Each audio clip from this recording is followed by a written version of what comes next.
Kovai metro rail திட்டத்தை நிராகரித்துவிட்டு அதே கோவைக்கு எந்தவிதமான உறுத்தலும் இன்றி பிரதமர் வந்து சென்ற ஈரம் கூட இன்னும் காயவில்லை.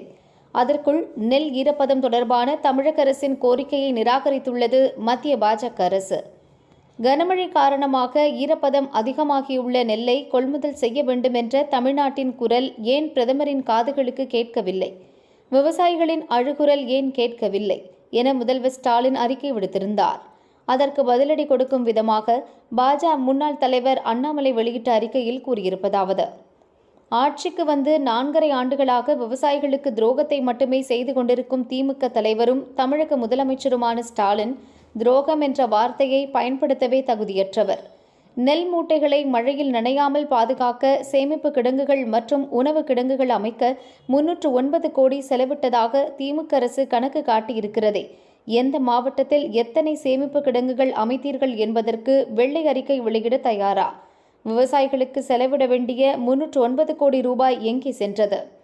குறித்த நேரத்தில் திமுக அரசு நெல் கொள்முதல் செய்யாமல் கொள்முதல் வாகனங்களுக்கு கொடுக்கப்பட வேண்டிய போக்குவரத்து நிதியில் 160 கோடி ரூபாயை ஊழல் செய்ததால் நெல் கொள்முதலில் 30 முதல் 40 நாட்கள் தாமதம் ஏற்பட்டது. இந்த குற்றச்சாட்டுக்கு இன்னும் ஏன் முதலமைச்சரோ உணவுத்துறை அமைச்சர் சக்கரபாணியோ பதிலளிக்கவில்லை? கொள்முதல் செய்வதில் திமுக அரசு ஏற்படுத்திய தாமதத்தால் விவசாயிகள் அறுவடை செய்த நெல் மூட்டைகள் மழையில் நனைந்து ஈரப்பதம் அதிகமானதற்கு யார் காரணம்? ஒவ்வொரு ஆண்டும் நெல் கொள்முதல் செய்வதில் திமுக அரசு வேண்டுமென்றே தாமதத்தை ஏற்படுத்தி கொண்டிருக்கிறது. இதனால் பல்லாயிரக்கணக்கான நெல் மூட்டைகள் மழையில் நனைந்து முளைவிட்டு வீணாகின்றன. ஊழலுக்காக தமிழக விவசாயிகளுக்கு தொடர்ந்து துரோகம் செய்து கொண்டிருக்கும் திமுக அரசின் முதலமைச்சர் ஸ்டாலினுக்கு மத்திய அரசின் மீது பழிபோட கூச்சமாக இல்லையா என அண்ணாமலை அறிக்கையில் கூறியுள்ளார். குடோன் வசதி இல்லாததால் மழையில் நனைந்து நெல் முளைத்துவிட்டதாக விவசாயிகள் குமுறும் வீடியோவையும் அண்ணாமலை அறிக்கையுடன் பகிர்ந்துள்ளார். ரொம்ப சாப்பாட்டு கூட வழி இல்லாம தான் கஷ்டப்பட்டு கடனை வாங்கிட்டு விவசாயம் பண்ணணும் சார். வட்டிக்கு ட்ரிபிள் வட்டிக்கெல்லாம் வாங்கணும் சார். ஃபைனான்ஸ் எடுத்து குழுவெடுத்து வட்டிக்கு வாங்கிட்டு விவசாயம் பண்ணி ஒன்றும் இல்லாம ஆயிடுச்சு சார். 15 நாள் ஆச்சு சார். மழையில அடிப்பட்டு இப்படியே கிடக்குது. லாரிக்காரங்க வர முளைச்சு போச்சு. நான் ஒரு 5 ஏக்கர், எங்கள் அண்ணன் ஒரு 4 ஏக்கர், எல்லாமே எங்கள் குடும்பத்திலே இத்தனை 10 ஏக்கர் போட்டு ஒரு வருஷத்துக்கு எல்லாத்தையும் தாலி பாசி அடவு எல்லாத்தையும் போட்டு நகை கூட எல்லாமே அடவு வச்சு தான் வந்து வச்ச நகையை திருப்ப முடியாத நிலமையில கூட இருக்கும். ஆனால் அதெல்லாம் கூட மீண்டு வந்து விவசாயம் பண்ணி ஏதோ நம்ம வேலை வாழ்வாதாரம் இல்லை அப்படின்னு சொன்னோம்னா நெல்லில் நனைஞ்சு முளைக்கிது வேறு. அதே மாதிரி பார்த்தீங்கன்னா இவங்க அசால்ட்டாக பதில் சொல்கிறாங்க. பிசி வந்து அசால்ட்டாக பதில் சொல்கிறாரு. அதுதான் ரொம்ப மனவேதனையாக இருக்குது. இதுக்கு முன்னாடி வந்து அளவை கூட வந்து கரெக்டாக பிடிச்சிருவாங்க ஒரு வாரத்தில். இந்த தடவை ரொம்ப மோசம் பண்ணுறாங்க. நாங்கள் 5 மாதம் நட்டுருக்கோம். நட்டு ஈரத்தில் தண்ணியில் கிடந்தது. லாரிக்காரவங்களாம் ஆள் குறைச்சலாக இருக்காங்க, போட முடியல.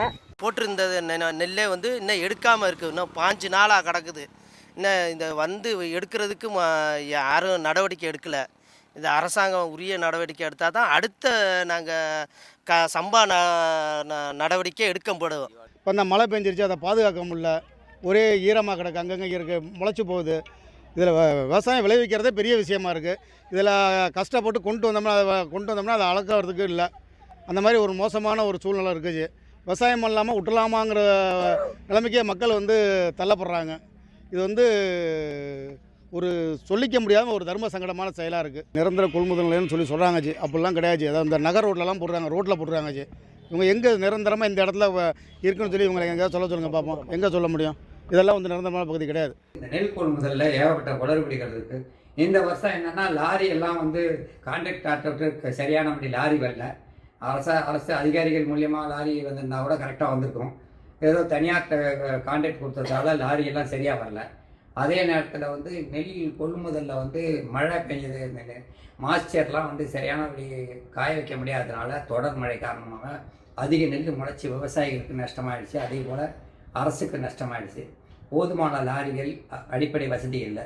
எங்கேயுமே ஷெட்டு வசதி கிடையாது. டிஎன்சி வந்து 500 டிஎன்சி 600 டிஎன்சி இருக்கலாம் வந்து எங்கேயுமே வந்து பாதுகாப்பான ஷெட்டு கிடையாது. அது வந்து கார்பரேஷன் ஆஃப் இந்தியா இருந்தப்போ ஷெட்டு இருந்து அங்கேயே நெல்லை காய வச்சு அங்கேயே நெல் கொள்முதல் நடந்துகிட்டு இருந்துச்சு. 20-30 வருஷத்துக்கு முன்னாடியெல்லாம் அது மாதிரி தான் பிடிச்சாங்க. இப்போ வந்து நெல்லை வந்து சரியானபடி கட்டமைப்பு இல்லாமல் படுதா, சாக்கு இதெல்லாம் சரியாக வராதுனால நெல் கொள்முதலில் தாமதம் ஏற்பட்டு ஏகப்பட்ட நெல் முளைச்சி போட்டு விவசாயிகளுக்கு அதிக நஷ்டமாயிடுது. அங்கே போய் பார்த்தீங்களா வயலில் முளைச்சி கிடக்கிறதெல்லாம்? இதில் டிபிசியில் முளைச்சி கிடக்கலாம் பார்த்தீங்களா? லாரியில் ஏற்றின நெல்லெல்லாம் கொண்டு போகாமல் முளைச்சி கிடக்குது பார்த்தீங்களா? குறைஞ்சது ஒரு டிபிசிக்கு 2000 மூட்டைக்கு மேலே வைக்கக்கூடாது. எல்லா டிபிசியும் குடோன் கட்டுறேன்னு சொன்னார் நம்ம முதலமைச்சர். அது கடித்தணுமா இல்லையா? அதே போல் சாக்கு கொடுக்கணுமா இல்லையா? விவசாயிகளை காப்பாற்ற வேண்டிய அரசு ப்ரீ பிளான் பண்ணணும் சார். இப்போ ஒரு கொலை பண்ணால் கூட லேசாக கையில் அடித்து ஒருத்தன் கீழே விழுந்துட்டான்னா அதுக்கு 6 மாதம் ஜெயில் தண்டனை. ஆனால் ப்ரீ பிளான்டு கல்பபிள் ஹோமிசைடு அமௌண்ட்டிங் மர்டர்னு சொல்லுதுங்க சட்டம். திட்டமிட்டு செஞ்ச கொலை தான் கொலை, அதுக்கு தான் ஆயுள் தண்டனை, தூக்கு தண்டனை. அது மாதிரி இந்த அரசாங்கம் திட்டமிட்டு எங்களுக்கு காப்பாற்றிருக்கணும்ல, இதை வரலையும் காப்பாற்றுறது ரொம்ப மன வருத்தத்தை அளிக்கிறது.